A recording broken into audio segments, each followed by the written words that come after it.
Hi, everyone. Welcome back to Secrets Within. Tonight, I am going to talk about Rachel Wade. And I want to start out by really just saying that no matter what I do, I never, ever want to victim bash. So I just want to get that out there before we start this. So actually, it involves three people. So teenage girls and a boy. Originally, I wanted to try to find a child killer, but I stumbled upon this case.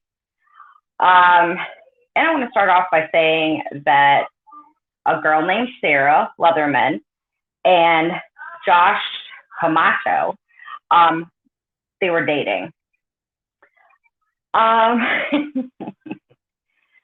But Josh had a tendency to date many other women. He had a baby with a girl named Erin. And now, mind you, we are talking about Sarah, who's 17, and Josh, who's 18. They're dating, they're having a good old time. And of course, this is the days of MySpace. And it has been so long ago, because now we have Facebook and Twitter and whatnot. But anyways, so obviously I'm just going to say that Josh couldn't keep it in his pants. So he was basically screwing around with his ex-girlfriend, Rachel. And this is where I can't say that I did enjoy reading about this case. And I formed my own opinion. But anyways, let's get down to how that all went down. Sarah, Josh, obviously they're dating. Josh started dating Sarah when he obviously had another girl pregnant. And his ex-girlfriend, Rachel, was one of those people that just kind of couldn't let it go. But again, he's sleeping with both of these girls. And mind you, many other girls. But basically, we are only talking about Sarah and Rachel. Now, 9 times out of 10, we're all guilty of this. We go ahead and we post pictures of our significant others on whatever social media that we do have. And I'm really sorry about the background noise. My children are still up. Anyways, so again, Josh is sleeping with both these girls. These girls are posting pictures of them and Josh together, Sarah and Rachel. Let's kind of get a little backstory on Rachel's parents. Of course, we're talking about a 17-year-old girl. We've all had our first loves, whatever the situation may be. But Sarah's parents did not like Josh. They thought, okay, puppy love, first real boyfriend, not a big deal. But this is where it got a little sticky in that situation. They let her transfer schools to be closer to Josh. I mean, her high school to be closer to Josh. So in a way, 9 times out of 10, we are not going to let our, 17-year-old child transfer school to be with their significant other. I wouldn't. So again, they thought it was young love. It'll phase out and she'll meet somebody else. And mind you, she's an only child, so it's kind of one of those things, like, kind of given to her and whatnot. So, again, Sarah had a curfew of 11 o'clock. So after 11 o'clock, Josh would go over to Rachel's house, who, again, she was kind of like the wild child. She left home at 16. She kind of got her own place, started working because she dropped out of school. And so after 11, he'd go over to her house. And again, they're basically just sleeping together. And again, Josh is constantly cheating on Sarah and Rachel, and they're both posting things on MySpace. And MySpace has been so long ago for me. And I know that you could post, oh, well, I'm feeling this mood. And I think Facebook used to do that as well. I'm not really 110% sure. So the girls obviously are finding out about each other. How they got each other's phone numbers, that is one thing I could not find. these girls are sending nasty text messages to one another. They're calling each other, screaming at each other. There was one incident where Rachel was working, because she was working at Applebee's, and Sarah went in with her friends, and they were harassing her at Applebee's, and they actually had to leave. The manager made them leave. Now,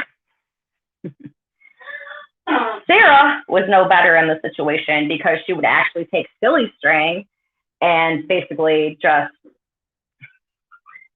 she sprayed Rachel with it. And I'm not trying to say that, I'm not trying to victim bash whatsoever. And I want everybody to understand that this is going on for a full year. And the cops were involved.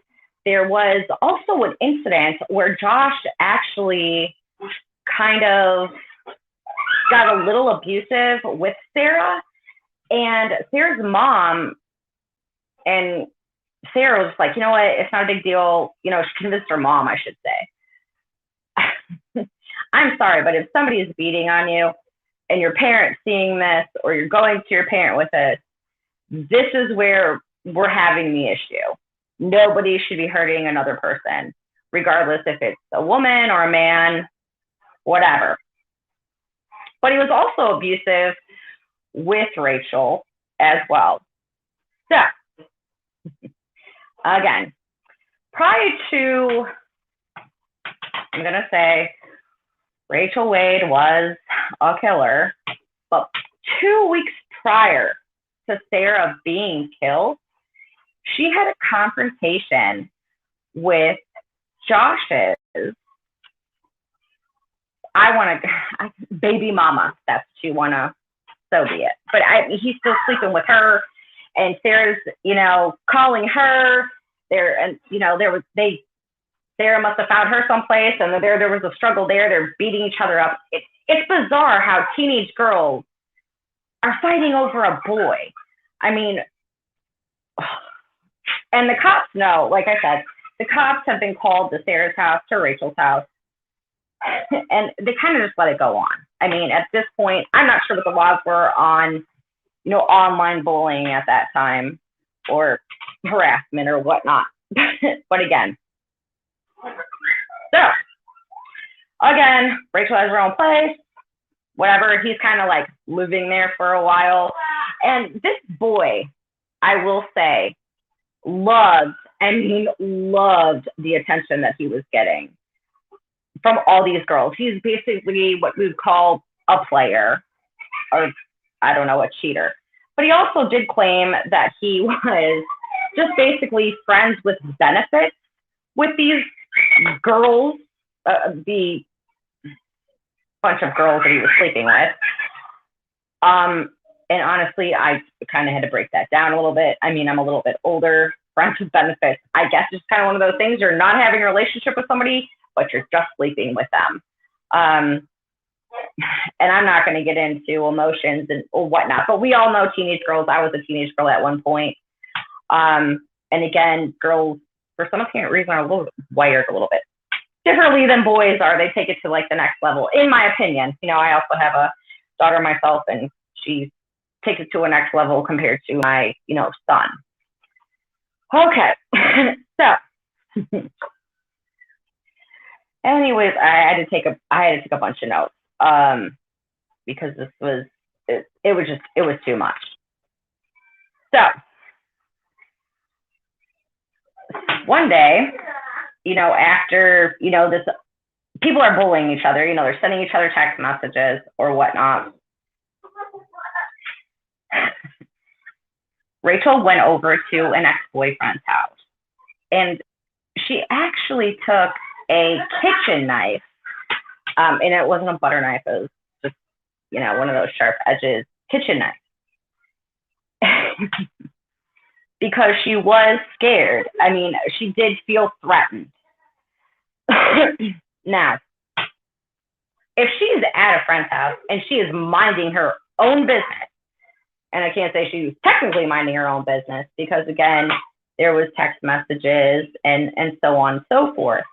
Because she did send Josh a text message earlier that stated, I mean, there was so many text messages that I could have gone through. It was ridiculous. Rachel sent a text message to Josh. Now I know why you're not talking to me. You got her. Josh, that's right. I don't like you. Go home. Rachel, no, I will not wait for, no, I will wait for her to go home. Okay, so for some apparent reason, I'm not really sure why these girls, again, I seen the picture of him. He was just not that good looking, and no women should be fighting over men. Anyways, Rachel's at her ex-boyfriend Javier's house. He's having she's just kind of over there. She just kind of felt a little threatened by everything that was going on. For some apparent reason, Sarah, who was out past her curfew, decided that she was going to take Josh's sister to McDonald's. Now, somebody on the way to McDonald's said, hey, I've seen Rachel. She was over at such and such house. So they went over there. Again, there was an altercation and hands were wailing. Of course, Rachel has this knife and she goes ahead and what she claims is that she did not know where her hands were going because there was all these hands just going all over the place. And Sarah was stabbed in the shoulder and in the chest. Now, again, I do know when Rachel was sentenced to 27 years in prison, and mind you, she was 18 years old. She did try to go, there is a law. Rachel's defense attorney tried to get the under the stand your ground law. So I'm wondering, I'm not 110% sure what that, I didn't go and look.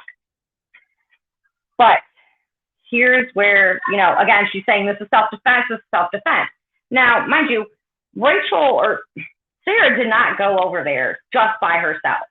All right, she got what she calls her little posse, like 4 friends with her, to one girl. To one girl. But here's where, the court decided, because there was a voicemail of Rachel saying, I'm going to kill you. And it was a voicemail. Mind you, it was months prior. So it's not like she sent this text message and was like, well, I'm going to kill you tomorrow. This was like 7 months prior to this because, again, I think the emotions were running high. Again, teenage girls, I don't even know what to say. But, again, they're claiming that some people are claiming that Sarah never left the van that she was driving, her mom's van. But that really technically wasn't the case. And when Josh got on the stand again, he was like, well, I'm not dating any of them. I'm just friends with benefits. Whatever. Because clearly he wasn't just, he was basically, in my opinion, I really do think that he was just basically encouraging the behavior. He knew exactly what he was doing. So it just sucks that a girl is now sitting in prison for 27 years and one is dead just because of a boy, which makes absolutely no sense. But I guess where I'm having my issue is parents. If you know that your child is dating this guy, you're not liking him, but you still proceed to say, well, it's okay, let's switch schools. Not appropriate whatsoever. And again, like I said, I'm not trying to victim bash here, but Sarah was no angel. I mean, no angel at all. She encouraged this. She's sending these text messages back, back and forth about leaving her man alone or whatnot. And and as parents, I mean, I know my daughter has a cell phone and I know she's got Snapchat, but I will tell you this. I am one of those moms that I will read every single message, every single text message. I mean, we're the parents in all this. I mean, I don't know if there was Snapchat back then. It's been so long ago. But again, to let your child transfer schools just to be close to their boyfriend, I'm telling you right now, I don't think, at 17, my parents were going to say, okay, go ahead, just transfer schools. You want to be close to your boyfriend. They're going to tell me like, hey, you need your education. It doesn't matter. Because again, they were both, and this is the weird thing, they were both so similar because they both had every plan to go to veterinary school, because I know Rachel went and got her GED. Because like I said, she did drop out of school at 16. Again, Sarah had self-esteem issues. And let's be honest, they both had self-esteem issues. It wasn't just one of them. It was both of them. But I guess my thing is when Sarah is having a confrontation with baby mama, that should have been the first indication of, hey, Sarah is not that innocent. But again, Sarah did lose her life. I mean, she was stabbed, like I said, in the shoulder, and it was in her chest. And so when she got to the hospital, she lived for probably an hour. Now, again, it's kind of one of those things. Where are the parents? Where are the parents? Like I said, and then we have Rachel, who at 16, 16, she's running away from home and she's not getting her way. And, at least she got herself together, realizing, hey, now I'm on my own. I need a job. I have an apartment, but I still want this boy in my life. Why? He's not benefiting you. He's not building you up. And I think their parents, especially Sarah's, instead of saying, hey, a guy shouldn't be physically abusing you or mentally abusing you. So again, these parents clearly were not doing their job. So, in my opinion, I do not believe that Rachel Wade, I believe that was in self-defense. And I think the only reason that they got her was the fact that she sent that voicemail stating that she was going to kill Sarah if she didn't stay away from her man. If that's the only thing that they could get her on, it was that kitchen. I mean, I understand those kitchen knives can be pretty, they're pretty sharp. And it wasn't that big. It was just, I mean, it really wasn't. It was just one with the black handle. And when you have a bunch of people coming at you, I guess, she said that she had the knife on her side and she really didn't. And then she did. And I will say this, she threw that knife on the neighbor's roof because she didn't want anybody else hurt. And during that interrogation, she really did not know that Sarah, she actually killed her.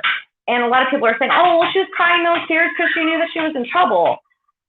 I think she was a scared little girl. I think she was scared of the fact that we have another girl.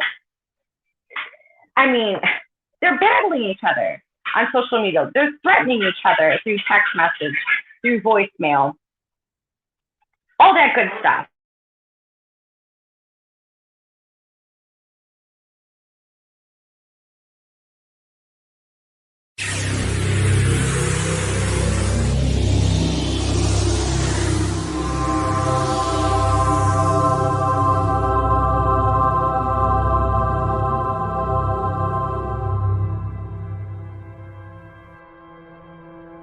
Paranormal evidence. We scour the internet searching for true paranormal captures, information, and education. New methods mixed with old methods of capturing this mysterious phenomenon. Well, look no further for your ghostly voices than ghostly-voices.com. Nicole Tito and Lisa Crick take you on a journey into their paranormal world and provide you with true EVP and ITC audio captures, compelling information on debunking, some hilarious bloopers, and more. Remember, these two are veterans in the field and know how to capture the true evidence you are looking for. Ghostly-voices.com, your paranormal stop for true audio evidence. Ghostly-voices.com.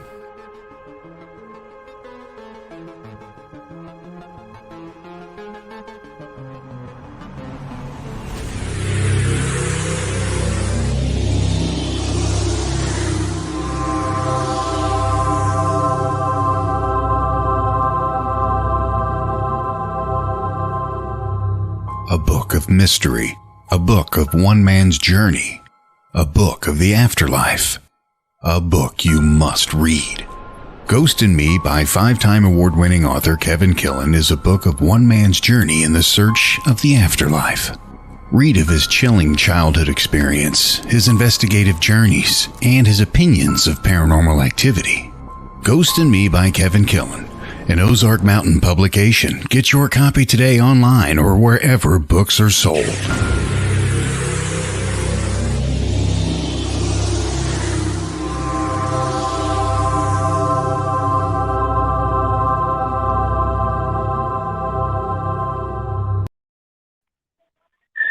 Hi, everybody. Welcome back. I had a little bit of a mishap there.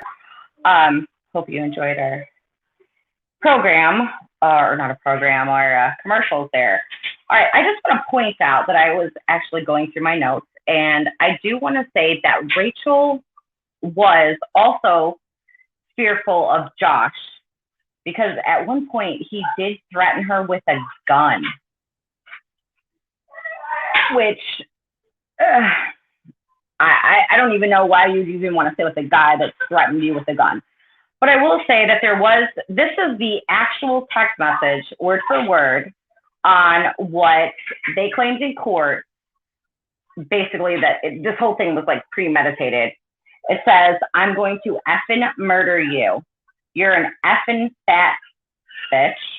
I'm going to kill you." Okay, that came from Rachel to Sarah. Mind you, that was 8 months prior to Sarah dying.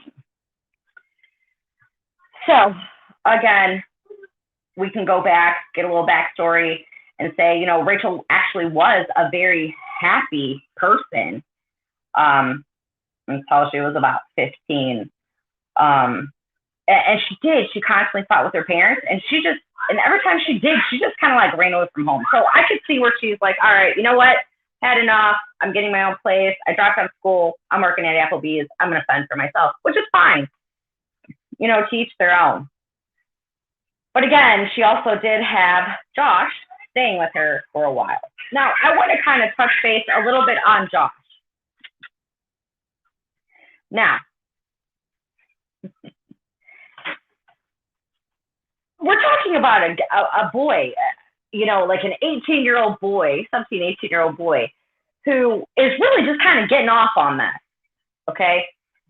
And, I was having this discussion with somebody yesterday, and because I liked the Michelle Carter case, and I'm going to kind of touch base on that a little bit. She kind of went ahead and convinced her boyfriend to commit suicide. Okay, and I know she spent some time in prison. I'm pretty sure you guys probably know that. If not, maybe we can always do a show on that. But anyway, I believe that this teenage boy, honestly, he really did encourage these girls' behavior, because he knew that these girls were going to post stuff on social media of, them hanging out at the beach, or them doing whatever it is. I don't know what teenagers, what they do now or what they were doing then, but they were just, I'm desperately in love with this boy. I can't imagine my life without him. Of course, he's kind of egging this on. He knows that he is sleeping with both of these girls. And he is enjoying every single minute of it. Again, like I said, he was also sleeping with other people, but it doesn't seem like they were involved. And as far as I know, Sarah has only gotten to a fight with his baby mama. So I really want everybody to kind of like think on this. Did Rachel really act in self-defense? Or do they really just think that, like, oh, she's just a cold-hearted murderer? And I'm going to tell you this.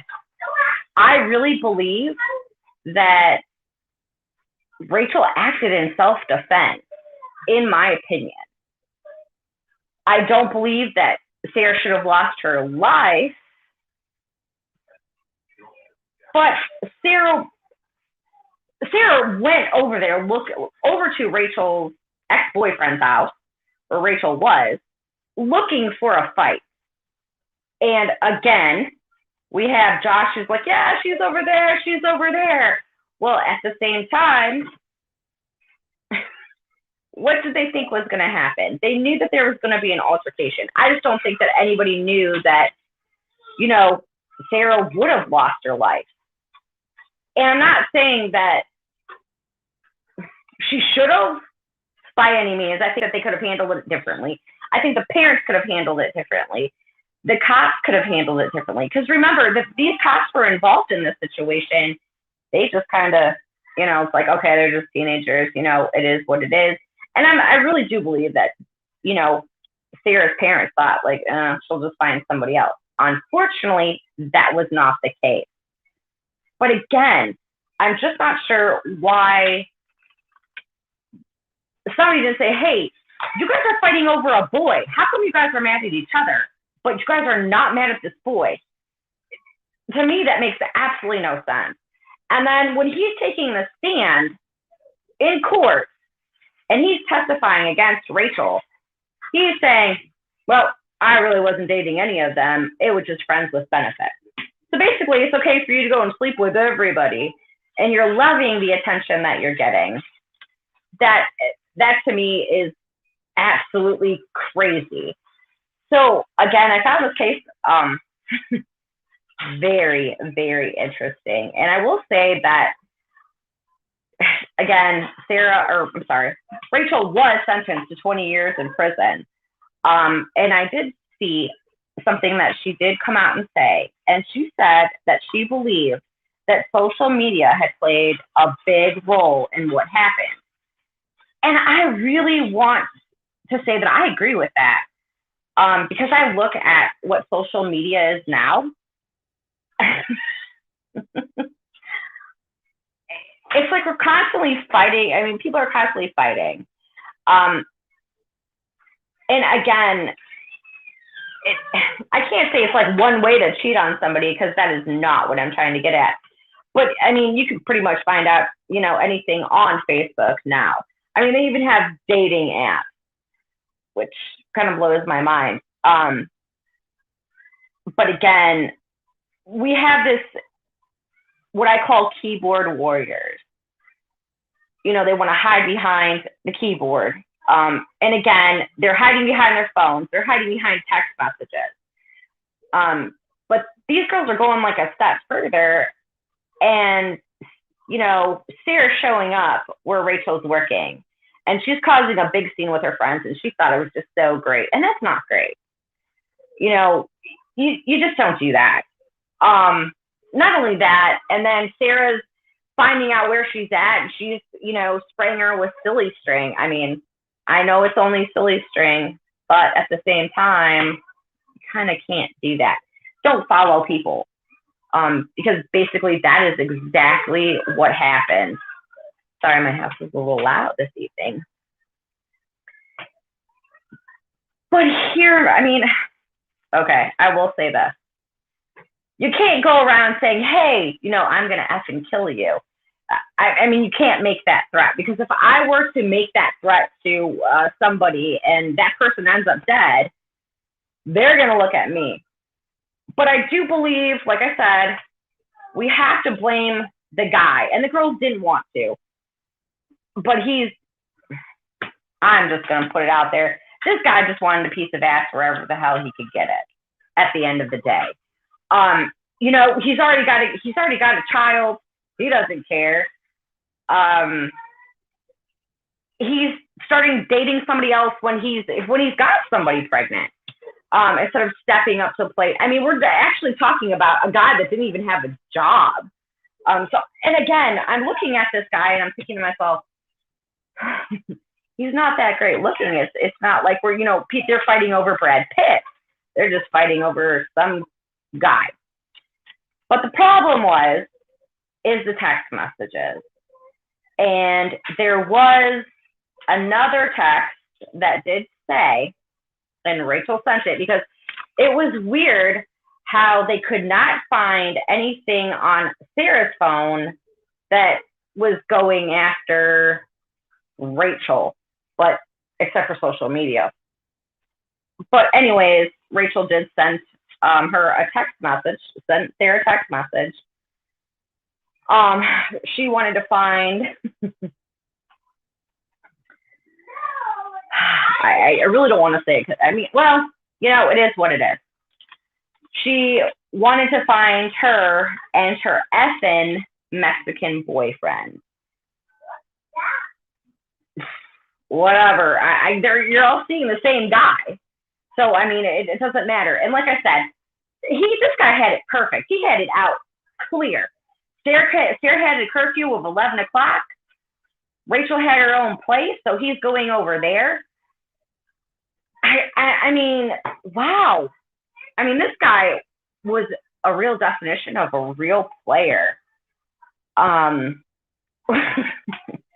Which, who's got that kind of time? I mean, honestly, who has got that kind of time? So again, Josh did testify in court that, again, he wasn't seeing any of them. And, you know, he was there because Sarah called him to get there because she was at Javier's. But the cops found Rachel in the backyard, blood all over her, smoking a cigarette. And she was just shooken up at the fact that, like, she kind of didn't really even know what was going on. And like I said, I did watch the interview of the interrogation, and my heart went out to her. It really did, because, man, this poor girl. I mean, she's bawling. Okay, I can't even say that was like a sense of relief, like, oh, it's over. Her life is over a boy. Another girl lost her life over a boy, and this boy is out living his best life, probably impregnating, God even knows who. And he's not supporting any of them. He's just kind of there. And you would hope that he would learn his lesson after he just had these girls fighting over him. I don't think he'll ever, in my opinion, I don't think he ever will. I don't think he even cared. I think it was just kind of one of those things like, oh, look at me. All these girls are fighting over me. It's so great. It's not great. It's not great. And like I said, I really do believe that Rachel did act in self-defense. And like I said, I could go back to the Michelle Carter case where she went ahead and, you know, basically convinced her boyfriend to commit suicide. Okay, let's kind of dive into that just a quick second. Because like I said, I was having this conversation with somebody. And I was saying, Josh should be in jail. He egged this on. And Michelle Carter only convinced her boyfriend to commit suicide. And I'm not saying that was right by any means. And it was just text messages. But she didn't actually put anything in his hand. She just sent the text messages. Just the text messages. But she's spending time in prison. But why isn't Josh spending time in prison when he's the one that is saying, oh, it's not a big deal. It's all good. It's all good. It's not all good. Okay, because you know exactly what you're doing. And I think, well, who knows where his parents were. But again, what is going on in their little minds? Teenage girls scare me. I'm not going to lie. They scare me. because they're so, I don't know, they're different. They're a different breed. I will say that. And I was a teenage girl at one time. You know, again, I remember my first love, but I never wanted to kill over it. And I think the jealousy that, you know, that these girls did have, again, is crazy. But again, I think Josh should be in prison just as much as Rachel. And I do believe that Rachel acted in self-defense. How are you going to say that you're minding your own business and you have a van full of girls that are just going to stop by and say, well, hey, you know, I'm looking for a fight. Even though she was not with Josh, she was still upset because, well, Rachel's supposedly wanting Josh, or they're doing whatever. That's not the case here, in my opinion. And I know a lot of people are saying, well, you know, she should have life in prison because she had a knife for protection. How is that any different if somebody were to break into my home and I have a gun for protection and I shoot them? Just because she's like, okay, I need protection, or conceal and carry, or, you know, whatever we have in Illinois at this point. It's not any different if somebody were to come to my house. But if I had a gun in my car and a bunch of people are rolling up on me, and I'm like, okay, well, I didn't mean to shoot them, but they were rolling up on me. Again, I don't believe that she should be spending 27 years in prison. I believe if she has to sit there for 27 years, so does Josh. In my opinion, like I said, I'm not trying to victim bash whatsoever, but Sarah was not innocent by any means. And like I said, I just right back to the Michelle Carter case. How can you say he's not? Or like I said, she pretty much did the same thing. But again, Sarah's mom knew that there was physical and mental abuse. The cops were involved in this situation, basically telling the girls to leave each other alone. So we also have parents that are failing these kids. We also have the police that are, because this happened in Florida, and they failed to say, okay, this is enough is enough. And again, and this is why I say you always make sure that your kids, when they're on social media or they're sending text messages or whatnot, look at those. Because I will say that there was an incident that I found out through my daughter, who, mind you, is only 11. Her friend had somebody text her, and it was a friend of hers, that she was going to kill her. And her mom did the right thing, and she went ahead and she had the cops involved, because this poor 11-year-old girl was, threatened. As parents, we do have a responsibility to make sure that we know what our kids are doing on social media, and we know who they're texting, and we know who their friends are, and especially who their boyfriends are. Because at the end of the day, regardless if you like that boyfriend or not, if you keep saying, hey, I'm not gonna, you can't see this boy, the more that they're gonna want to see that person. And you just got to stay on top of it. And these parents didn't stay on top of it. And then you have Sarah's parents in court who was like, she took my daughter. This is about my daughter. And you're right. It was about your daughter. Your daughter, unfortunately, was killed over some stupid punk boy at the end of the day. But also, she's going to have to take some responsibility, in my opinion, at the fact that she knew what was going on. She knew Sarah was breaking curfew. She knew the cops had been at this house, or their house, because her and Rachel were constantly at each other. And she's just like, oh, okay, well, go ahead and switch schools. Not a big deal, not a big deal. It is a big deal. That was a big deal. But again, you can't go up to somebody with your posse like teenage girls do. They never want to come alone. I've noticed that. It's never one-on-one. And I'm not saying that you should be fighting with anybody, okay? That's not what I'm saying. But it's like they come in a little pack, and they come at you. And again, I noticed this, and I only have an 11-year-old daughter, and she'll come at me with her friends, and I'm like, really? Not that she's, trying to roll up on me and I'm beating 11-year-olds. But again, like I said, it's like they're constantly in little groups and they constantly want to fight with this person and this group and so on and so forth. For what? Again, it doesn't make sense. How is 4 people on one person, even a fight, to be honest with you? But then, like I said, the only reason that the self-defense thing could not come into play is because she left that voicemail saying that she was going to kill her 7 months prior.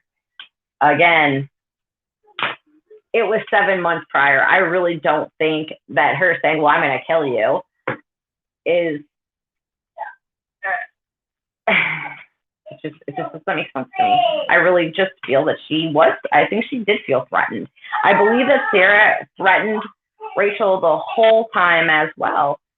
So again, do I think that Rachel Wade is innocent? I believe so.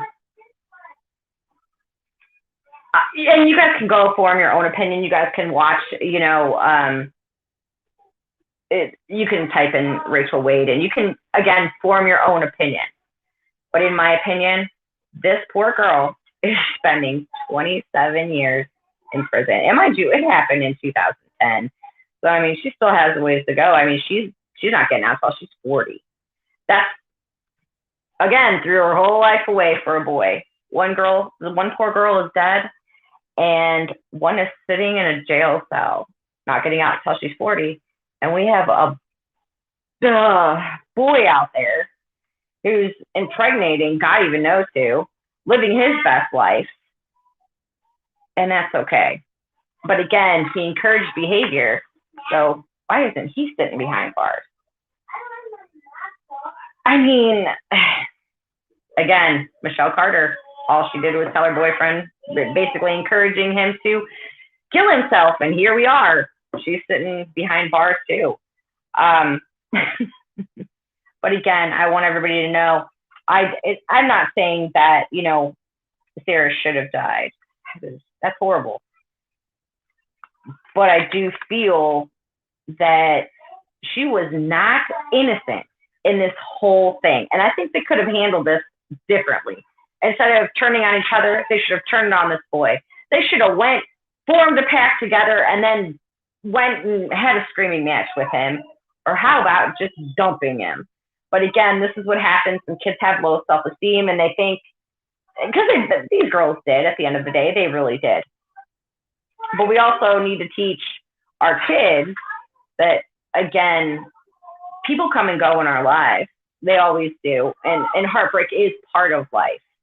And these girls really just didn't feel like when they were with Josh, it was the best thing in the world. And I was like, ha ha, I got him now, but you don't have him. Well, now neither one of them have him. I can guarantee, has not visited Rachel in prison. I bet you he hasn't gone out to Sarah's grave and paid his respects. I bet you he doesn't feel any remorse about what happened. Do I feel like this is a characteristic of something that he will do again, have these women fight over him? Yeah, I do believe that. I believe that he has that type of personality. But like I said, if it's not, Rachel did say it wasn't for social media, none of this would have happened. So again, keyboard warriors. And all it takes is for you to make one threat. And then here we are. But again, Sarah is going to somebody's house starting an argument with her friends, or, bringing her friends with. She's already fighting with baby mama. Again, not innocent, but not enough to lose her life over. But I really do think, again, it's just my opinion, Rachel Wade is innocent. And the text messages, what? Oh my gosh.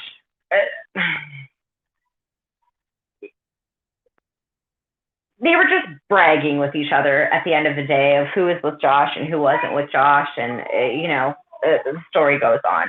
And I will say, when I started diving into this case, it wasn't something that, again, I wanted an actual, little child, because there is a bunch of those that, are actual killers. But I felt like this case kind of needed to be heard, only for the simple fact is because in this day and age, social media is a big thing. And it's going to continue to be a huge thing. But we kind of need to think back on this case and say, you know what? There's really no reason to be a keyboard warrior. There's really no reason to send somebody a text message stating that they're going to kill somebody. I mean, that was kind of her fault, Rachel's fault there. But again, that was 8 months prior to Sarah's death. But again, like I said, I really enjoyed this case. I enjoyed researching a lot of this case. It just interests me, and I couldn't stop reading, and I couldn't stop watching. And a lot of people, and I read comments, and they're like, oh, well, Rachel needs to rot in hell for what she did. Okay, yes, I understand she did kill somebody. I completely understand that wholeheartedly. But again, I believe she acted in self-defense. To me, there's just no getting around it at the end of the day. There really isn't. And I love, true crime situations. I don't know if you guys remember, Tori and myself had a radio show called Remember Me. By the way, she has a new book out, so you guys might want to check over Tori Smith's page. She's got a book, but that's besides the point. That's what she's been working on, so we had to put Remember Me on hold for a little bit. And I know, like I said, I just want everybody to know that this case was very interesting. And when you get a chance, go over, type in Rachel Wade, form your own opinion. Because like I said, at the end of the day, my opinion only matters, I guess, to me. And, like I said, I told the story as best as I possibly could. There's just so much. And it's just so petty over a guy and over the internet and over text messages. And just be aware of what your kids are doing, and who they're texting, and be involved in whatever it is that, they're doing on social media or just the outside world. Because like I said, in a split second, anything like this could happen. But again, I don't really think she really thought she was going to use that knife on that night, to be quite honest with you. But it was a very interesting case to look into, and I couldn't stop reading. And I listened to the testimonies of, Sarah's mom and dad, and I listened to the interrogations. I've listened to Rachel. She does have remorse about what happened. She was kind of shocked that she killed Sarah, and she's like, it was self-defense. And I believe that. But I think in a way she could have done maybe without the knife. But again, if you're scared, and then we have, she wasn't sure about Josh, and, he's claiming that, he's got a gun and he's going to use it on her and whatnot. And again, it's something that we need to teach our children. If there is a situation like that we should be able to be open and honest. They should be open and honest with us to let us know, like, hey, there's something going on. I mean, and here's the thing, and I always kind of find that this is just such a stupid stereotype thing. It's always supposedly the guy beating on the women. What about the women beating on the guys? women are just as bad as men, and teenagers are just as bad emotionally and physically when it comes to teenage dating. They can be manipulative, they can be whatever the situation is. But again, it goes both ways. It's not just women. Or I'm sorry, it's not just men beating on women. It's vice versa. And just because people won't talk about it as much, there really is a lot that goes on, especially in teenage relationships, because I do believe that teenagers have this weird thing about, and maybe it's just me, myself, and just my opinion, is when they have this boyfriend, it's like, oh, it's so great, it's so great. But I think when you become an adult and you meet somebody, that jealousy, we all know that at the end of the day, that you cannot stop talking to the opposite sex. It doesn't work like that. That's just the way that it is. I have friends that are guys that I sit and talk to, but I'm not penalized just because I'm talking to them. And, you know, I don't have two men fighting over me. Thank God. Thank God. Or, you know, I'm not fighting with somebody else over, you know, my situation at home. But I will say, again, I think we need to definitely know what our children are into and who they're hanging out with and so on. So I have 10 minutes left, and I'm going to tell you this. Next week, I will not be on. I am going to see some friends before my kids start school. And I do want to do another true crime case, but I actually do want to do, like I said, we talked about Michelle Carter. I kind of do want to be able to do that.